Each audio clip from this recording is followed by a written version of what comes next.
Presenting the classics of Sam P. Chaladurai. Sam P. Chaladurai அவர்களின் போதனை களஞ்சியத்திலிருந்து.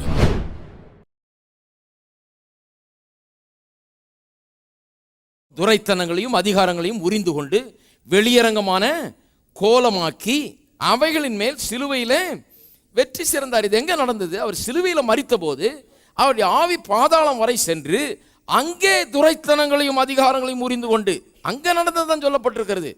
பாதாளத்தில் 2 இடம் இருக்கிறது. ஒன்று நீதிமான்களுடைய ஆவி சென்ற இடம், அதான் ஆபிரகாமின் மடி. இன்னொன்று இந்த ஐஸ்வர்யவான் போல அக்கிரமக்காரர்கள் சென்ற இடம், அதுதான் இந்த வேதனையின் இடம்.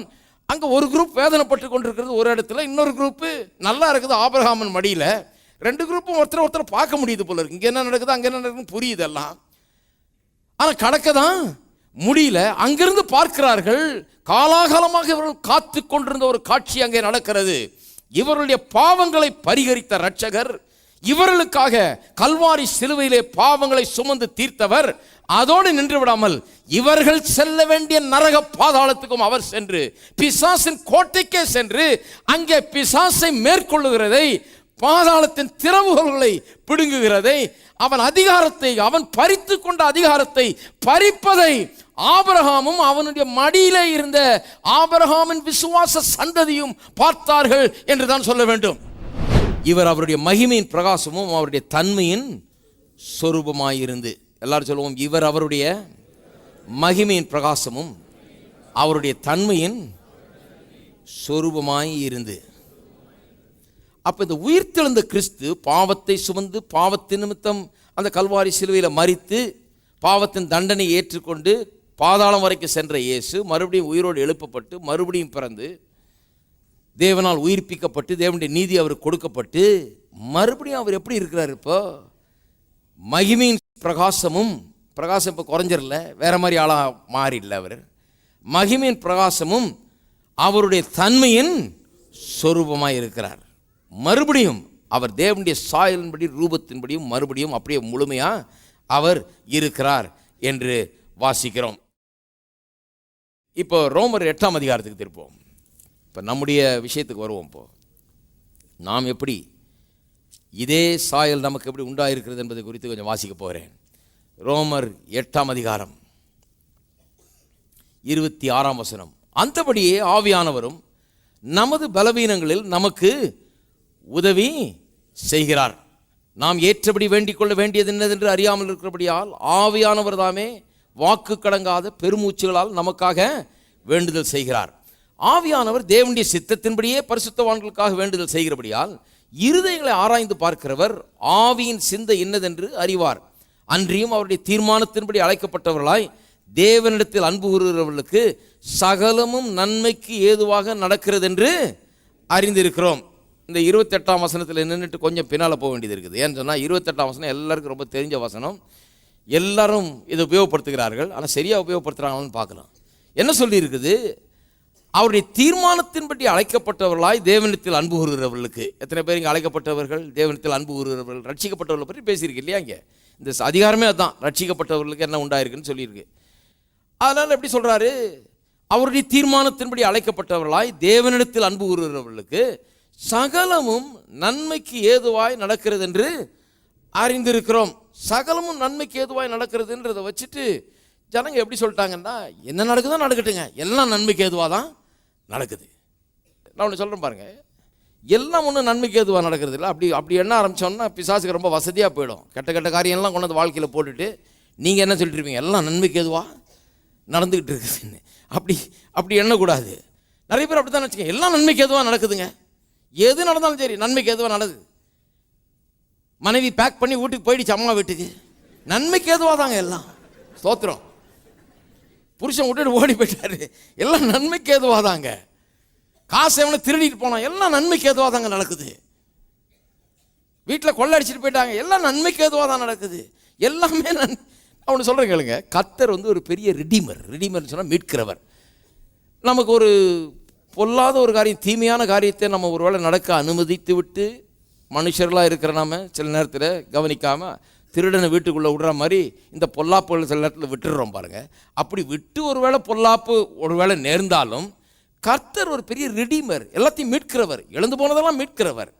அவர் எப்பவுமே போச்சு அவ்வளோதான் அப்படின்றது இல்லை, இழந்து போனதையும் அவர் மீட்டு தர்றார். அந்த விதத்தில் உங்களுக்கு ஒரு வேளை சில தீமைகள், ஒரு பொல்லாப்புகள் நடந்திருந்தால் கூட நீங்கள் கர்த்தரை நம்பும் போது, கர்த்தருடைய வார்த்தையை பற்றி கொள்ளும் போது அந்த தீமையை கூட நன்மைக்கு ஏதுவாக மாற்றி தர்றாருங்கிறதுல சந்தேகமே கிடையாது. ஏன்னா கர்த்தர் அப்படிதான் இடிந்து போன நம்முடைய வாழ்க்கையின் சுவர்களை திருப்பி கட்டுகிறார். ஒண்ணுமில்லாமல் குலைந்து போன திருமண வாழ்க்கையை திருப்பி கட்டித்தர்றாரு, குடும்ப வாழ்க்கையை திருப்பி கட்டித்தர்றாரு. பொருளாதாரத்தில் நஷ்டப்பட்டு கடன்பட்டு வேதனைப்பட்டு கிடக்கிறவர்களை மறுபடியும் கட்டி எழுப்புகிறார். நலிந்து போனவர்களை, வாழ்க்கையில் கெட்டு போனவர்களை திரும்ப எடுத்து அவர்களை உருவாக்குகிறார். ஆனால் அவர்கள் கெட்டு போனது எல்லாம் நன்மைக்கு ஏதுவானதுன்னு சொல்ல முடியுமா? ஹலோ, 10 வருஷமா குடிச்சிட்டு இருக்காருங்க, எல்லாம் நன்மைக்கு ஏதுவாக தான். ஏன்னா இன்னைக்கு ரட்சிக்கப்பட்டார் இல்லையா? தப்பு அது.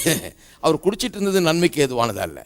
அவர் குடிச்சிட்டு இருந்தாரு, கர்த்தர் நன்மையை செய்கிறவர், அவர் அதை எடுத்து நன்மைக்கு ஏதுவாக மாற்றுகிறார். ஆனால் நடக்கிறது எல்லாம் நன்மைக்கு ஏதுவாக தான் நடக்கிறது என்று சொல்லிட்டு இந்த வசனத்தை உபயோகப்படுத்திக் கொள்கிறார்கள். எந்த வசனத்தை? அவரை அன்புகிறவர்களுக்கு சகலமும் நன்மைக்கு ஏதுவாக நடக்கிறது என்று அறிந்திருக்கிறோம் சொல்லியிருக்கிறபடினால வாழ்க்கையில் நடக்கிறது எல்லாமே, நமக்கு நடக்கிற எல்லாமே நன்மைக்கு ஏதுவாக தான் நடக்கிறது அப்படின்னு நினைக்கிறது தப்பு. எல்லாமே நன்மைக்கு ஏதுவாக நடக்கவில்லை. அப்போ எதை சொல்லியிருக்குது எல்லாம் நன்மைக்கு ஏதுவாக நடக்கிறது என்று இங்கே சொல்லப்பட்டிருக்கிறது? எதை சொல்லியிருக்குது? 26ஆம் வசனத்திலிருந்து மறுபடியும் பார்ப்போம், விளங்கிக் கொள்வோம். அந்தபடியே ஆவியானவரும் நமது பலவீனங்களில் நமக்கு உதவி செய்கிறார். ஆங்கிலத்திலே ஹெல்பத் இன் அவர் இன்ஃபர்மிட்டிஸ்னு வருது. ஹெல்பத்னா உதவி செய்கிறார் தமிழில், இல்லையா? இந்த உதவி செய்கிறார்ங்கிற வார்த்தை எபிரேய மொழியிலிருந்து மொழிபெயர்க்கப்பட்டிருக்கிறது. அந்த எபிரேய மொழியில் 3 வார்த்தையில் ஒன்றா சேர்த்து ஒரு வார்த்தை வருது. அதை தான் இங்கே மொழிபெயர்த்திருக்கிறார்கள், உதவி செய்கிறார்னு சொல்லி. அதனுடைய அர்த்தம் என்ன? Takes hold together with us against, அதாவது நம்மோடு கூட சேர்ந்து கரம் கோர்த்து நம்முடைய பலவீனங்களுக்கு எதிராக அவர் நிற்கிறார். அதாவது நம்முடைய பலவீனங்களுக்கு எதிராக நாம் நிற்கும் போது நம்மோடு கூட அவர் கரம் கோர்த்து கொண்டு நம்மோடு கூட நிற்கிறாராம். யாரு? ஆவியானவர். அப்படியே நாம் வாசிப்போம் அதை. அந்தபடியே ஆவியானவரும் நமது பலவீனங்களில் நம்மோடு கூட அவைகளுக்கு எதிராக கரம் கோர்த்து நிற்கிறார். இப்போ எப்படி இருக்கு பாருங்க. அப்போ உங்களுக்கு பலவீனம் வந்த உடனே எல்லாம் கர்த்தருடைய சித்தம்தான், எல்லாம் நன்மைக்கு ஏதுவாக தான் நடக்குது அப்படின்னு போயிடக்கூடாது. என்ன பண்ணணும்? அந்த பலவீனத்தை எதிர்த்து நிற்க வேணும். அது என்ன பலவீனமாக இருந்தாலும் சரி, சரீர பலவீனமாக இருந்தாலும் சரி, மற்ற விதத்தில் வர்ற பலவீனமாக இருந்தாலும் சரி, எப்படிப்பட்ட இன்ஃபர்மிட்டி, எப்படிப்பட்ட பிரச்சனையாக இருந்தாலும் சரி, கடவுளுக்கு சித்தமில்லாத ஒரு காரியம், கடவுளுக்கு ஏற்கக்கூடாத ஒரு காரியம் இல்லையா? கடவுள் சில காரியங்கள்லாம் அனுப்புறது கிடையாது பாருங்க. தரித்திரம் கடவுளத்திலேருந்து வர முடியாது. ஏன்னா தரித்திரம் இருந்தால் தானே அவர் கொடுக்கறதுக்கு. ஹலோ, அதனால அதையும் கர்த்தர் தாங்க அனுப்பிச்சார். என்னன்னு தெரியல, 15 வருஷமா அடியேன்னு தரித்திரத்தில் வைத்திருந்தார். அதுவும் நன்மைக்கே.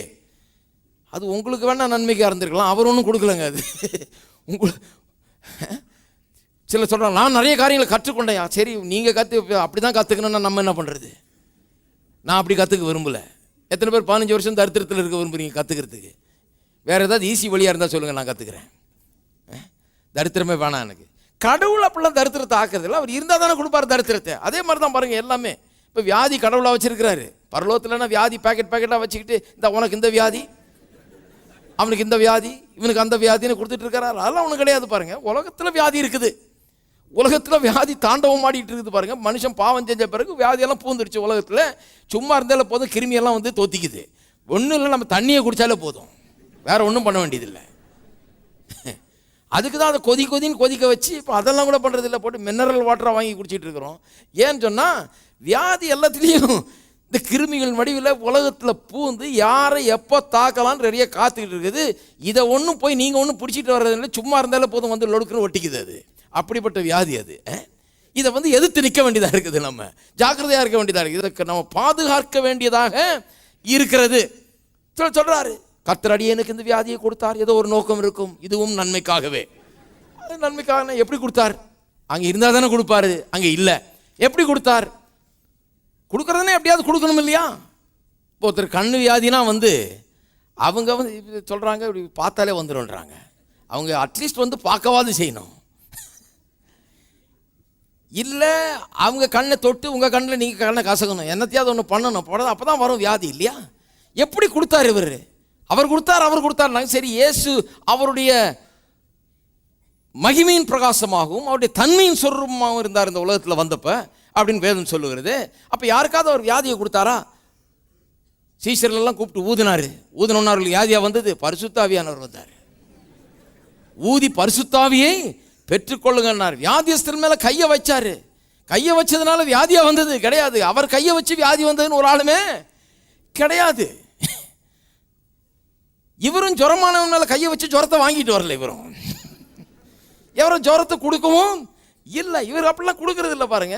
இவர் ஊதியும் கொடுக்கல, கையை வச்சப்பெல்லாம் யாரும் சுகமாக தான் ஆனாங்களே ஒழிய வேற எப்படியும் ஆகல. எல்லாத்தையும் வார்த்தையினால் உண்டாக்கலாம். வார்த்தையினாலாவது யாருக்காவது வியாதியை கொடுத்தாரா? யாருக்கும் வியாதியை கொடுத்ததே இல்லை. வியாதியே போன்னு தான் சொல்றாரு. படுத்த படுக்கையா கிடக்கிறவன் பார்த்து எழுந்து நடன்னு தான் சொல்றாரு. இப்ப இவர் வியாதியை குணமாக்குகிறவர். இவர் வியாதிக்கு எதிராளி. 4 காஸ்பலையும் வாசித்து பாருங்க. மத்தேயு, மார்க், லூக்கா, யோவானை வாசித்து பாருங்க. முதல்ல இந்த வியாதிக்கு இவர் விரோதின்றதை தெரிஞ்சுக்கங்க. ஹலோ, தெரிஞ்சுக்கிட்டு நீங்களும் வியாதிக்கு விரோதி ஆயிடுங்க. உங்க வியாதியை வச்சு அதை போற்றி புகழ்ந்து பாதுகாத்துட்டு இருக்காதீங்க.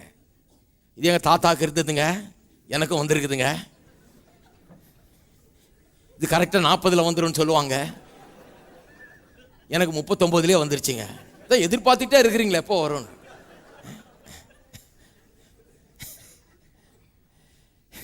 என்ன பண்ணணும்?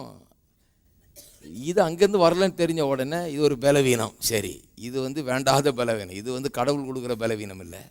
இது கடவுள் அனுப்புகிற காரியம் இல்லை. இது கடவுளுடைய சித்தம் இல்லை. அப்போ நான் என்னுடைய வாழ்நாளில் இந்த பலவீனத்தை எதிர்த்து நிற்கப் போகிறேன். நான் இதை எதிர்த்து நிற்கும்போது ஆவியானவர் என்ன பண்ணுறாரா? நீ எதிர்த்து நிற்கிறியாப்பா, நான் உன்னோட கையை கோத்துக்கிறேன்றார்.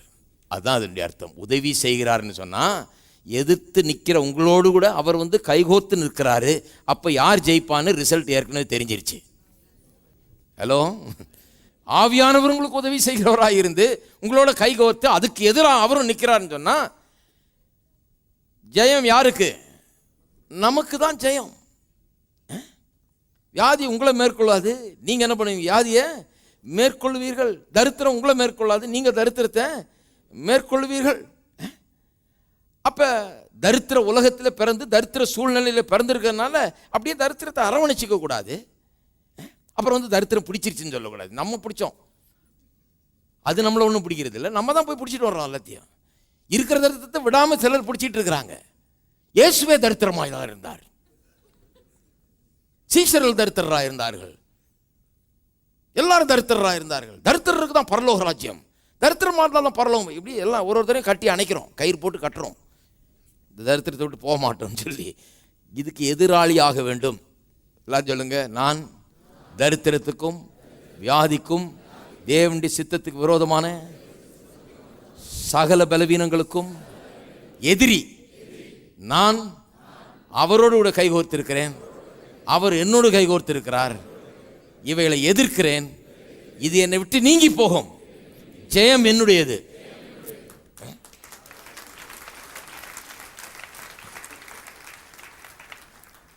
அப்ப ஆவியானவர் பாருங்க காத்துக்கிட்டு இருக்கிறாராம். எப்படி மனுஷன் ஃபங்க்ஷன் ஆகணும்னு சொல்றாரு. இப்போ எப்படி வேலை நடக்குது? நீங்க எதிர்த்து நிக்கலன்னா அவர் கை கோக்கிறதுக்கு ஒன்றும் வேலையே கிடையாதுங்க. நீங்க பரவாயில்ல பிரதர், அது வரதான் போகுது, கத்திரி சித்தம் அப்படின்னு சொன்னா அவர் அப்படியே நின்று வேடிக்கை பார்த்துட்டு இருக்காரு. அவர் சொல்றாரு, நீ எதிர்த்து நில்லு, நான் கை கோத்து நிற்கிறேன். நீ எதிர்த்தினா நான் அதுக்கு ஆளு. அவர் வியாதிக்கு உதவி செய்கிறவர் கிடையாது. அவர் தரித்திரத்துக்கு உதவி செய்ய முடியாது. அநேக கிறிஸ்தவர்களை பார்த்து ஆவியானவர் அவங்க வீட்டிலேயே அவங்க உள்ளத்திலே இருந்து கொண்டு வேதனைப்பட்டு கொண்டிருக்கிறார். ஆவியானவரை துக்கப்படுத்துகிறவர்களாக அவர்கள் இருக்கிறார்கள். அவர்களுக்கு ஆவியானவர் உதவி செய்ய முடியாமல் இருக்கிறது. ஏன்னா இவங்க எதிர்த்து நிற்கிறது கிடையாது. அதான் அங்கே பாருங்க, அதிகாரம் நமக்கு கொடுக்கப்பட்டிருக்கிறது. இப்படிதான் நாம் மனுஷன் வேலை செய்ய வேண்டும். இப்படிதான் மனுஷனுக்கு கர்த்தர் உதவி செய்கிறார். கர்த்தரே எல்லாத்தையும் செய்திடுறது கிடையாது. அவர் என்ன பண்றாரு? உதவி செய்கிறார். உதவி செய்கிறார்ன்றது வேற. அவர் செய்கிறாருன்னு சொல்ல, உதவி தான் செய்கிறாரு. நீங்க செய்யறீங்க, செய்யறதுக்கு அவர் உதவியா இருக்கிறார். அப்படின்னா நாம எதிர்க்கிறோம், எதிர்க்கிற ஆளுக்கு அவர் உதவி பண்ணுகிறார். அப்ப மனுஷனுடைய வாழ்க்கை அப்படிதான், விசுவாசனுடைய வாழ்க்கை அப்படிதான். பலவீனங்களை எதிர்த்து நில்லுங்கள். நீங்க எதிர்த்து நில்லுங்க. இயேசுவின் நாமத்தில் எதிர்த்து நில்லுங்க. கர்த்தருடைய வார்த்தையை கொண்டு எதிர்த்து நில்லுங்க. ஆவியானவருடைய பலத்தை கொண்டு எதிர்த்து நில்லுங்க. ஆவியானவரே உங்களோடு கூட எதிர்த்து நிற்கிறாரு, உங்களோட கைகளை கோர்க்கிறார். எத்தனை பேர் சொல்றீங்க எதிர்த்து நிற்பீங்கன்னு? அப்ப நீங்க ஒண்ணு செய்யாம செய்ய முடியாதுங்க. இப்போ வியாதியெல்லாம் அதை எதுக்கணும், டெய்லி எதிர்த்து நிற்கணும், அதை விடக்கூடாது, அதை பார்த்துடலாம் ஒரு கையின்னு. என்ன பண்ணுறது? இந்த பலவீனத்தோடு சேர்ந்து போயிடக்கூடாது, நம்ம அதோடு சேர்ந்துடக்கூடாது. சேம் சைடு கோல் போடுற மாதிரி எதிர்த்து நிற்க வேண்டும். வியாதிக்கு அந்த வீட்டில் பெரிய பிரச்சனையாக இருக்கணும், தினந்தோறும் இயேசுவின் நாமத்தில் போன்றாங்களே, கொஞ்ச நாள் இருந்துட்டு போகலாம். அந்த பிசாசெல்லாம் அப்படி தான் காதெடுத்து பாருங்கள், நேரத்துக்கு முன்னே ஏன் வந்தீர் அப்படி தான் சொல்லுது. அவர் வந்தோன்னே போன்றார், விரட்டுற ஆள் வந்துட்டார், அதிகாரம் பிடிச்ச ஆள் வந்துட்டார். ஒவ்வொரு வீடும் அப்படி ஒரு அதிகாரத்தின் இடமாக இருக்க வேண்டும். இருக்கீங்களா? போனே சொல்லிட்டு இருக்கணும். வியாதியை போ, தரித்திரம் போ, எல்லா பிசாசின் சக்திகளை போ, பிரிவின ஆவிகளை போ, எல்லா சண்டையும் சச்சரையும் உண்டாக்குற சகல சக்திகளை போ, எல்லா பொல்லாப்பி கொண்டு வருகிற பொல்லாத ஆவிகளை போன்னு சொல்லிகிட்டே இருந்தால் தான் இது உள்ளே வராமல் இருக்கும். தெரியும் அதுக்கு, இங்கே போன்ற ஆள் இருக்கார், யாரும் வெல்கமிங் பார்ட்டி யாரும் கிடையாது. சில வீடுகள் எப்படி இருக்கிறாங்க, எல்லாம் நன்மைக்கே, அந்த பாலிசி. அவங்க பிசாசு பார்க்குறான், ரொம்ப நல்ல வீடு பாரு, எல்லாம் நன்மைக்கே வீடு, இங்கே போகுவா, தொந்தரவுலாம் போகலாம், யாரும் அடித்து விரட்ட ஆள் இல்லை, எல்லாம் நன்மைக்கே வீடு ஒன்று அங்கே இருக்குது. ஒரு கிறிஸ்தவ தெருவு எடுத்துட்டீங்கன்னா முக்காவாசி வீடு எல்லாம் நன்மைக்கே வீடு தான். ஏதோ 1-2 வீடு தான் பிசாசுன்றாங்களோ இல்லையா, மீதி எல்லாம் நன்மைக்கே. அந்த பிலாசபி. ஸ்தோத்திரம், கர்த்தருக்கு ஸ்தோத்திரம், அல்லேலூயா, எல்லாம் நன்மைக்கே.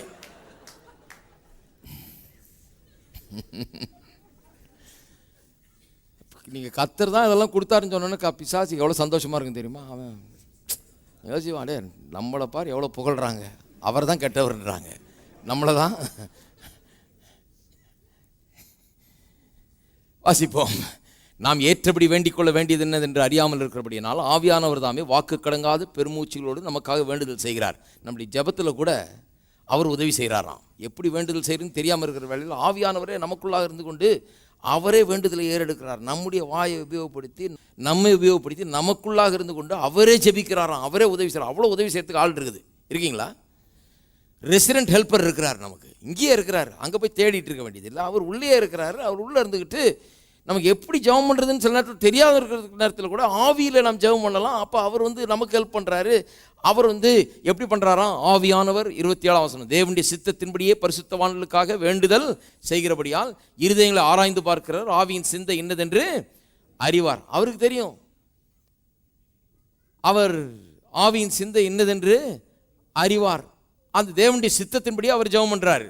அன்றியும் அவருடைய தீர்மானத்தின்படி அழைக்கப்பட்டவர்களாய் தேவனிடத்தில் அன்பு கூறுகிறவர்களுக்கு சகலமும் நன்மைக்கு ஏதுவாக நடக்கிறது என்று அறிந்திருக்கிறோம். அப்படின்னா என்ன அர்த்தம்? சகலமும் நன்மைக்கு ஏதுவாக நடக்குதுன்னு சொன்னால் எந்த சகலமும்? எல்லா பிரச்சனையும் நன்மைக்கு ஏதுவாக நடக்கிறதுன்னு இல்லை, அவனுக்கு உதவி செய்கிறதுக்காக எல்லாம் கொடுக்கப்பட்டிருக்கிறது. இயேசுவின் நாமம் கொடுக்கப்பட்டிருக்கிறது, தேவனுடைய ஆவியானவர் இருக்கிறார், ஜெபத்தில் கூட இந்த உதவி இருக்கிறது, ஆவியானவர் கைகோத்து கொண்டு நிற்கிறாரு. அப்போ அவரை அன்பு கூறுகிறவர்களுக்கு சகலமும் நன்மைக்கு ஏதுவாக, இந்த உதவிகள் எல்லாம் நமக்கு நன்மையை உண்டாக்கும் விதத்தில் அதற்கு ஏதுவாக நமக்கு நடக்கிறது என்று அறிந்து, நடக்கிறதெல்லாம் நன்மைக்கு ஏதுவாக நடக்கிறது இல்லை, இந்த ஆவியானவருடைய உதவியை குறித்து தான் இங்கே பேசுகிறது. இதெல்லாம் நமக்கு நன்மைக்காக, நம்முடைய வாழ்க்கை மாறும்படியாக, நமக்கு ஜெயம் உண்டாகும்படியாக, நாம் பிசாசை ஜெயிக்கும்படியாக, பலவீனங்களை மேற்கொள்ளும்படியாக, எதிர்த்து நின்று வெல்லும்படியாக நமக்கு எல்லாம் நன்மைக்கு நடக்கிறது. எல்லாவற்றையும் நன்மையான விதத்தில் கொண்டு போறதுக்கென்றே தேவனுடைய வார்த்தை, இயேசுவின் நாமம், இயேசுவின் ரத்தம், ஆவியானவர், அவருடைய உதவி, அவர் கைகோத்து நிற்கிறது, எல்லாம் நடந்து கொண்டிருக்கிறது. இருக்கீங்களா?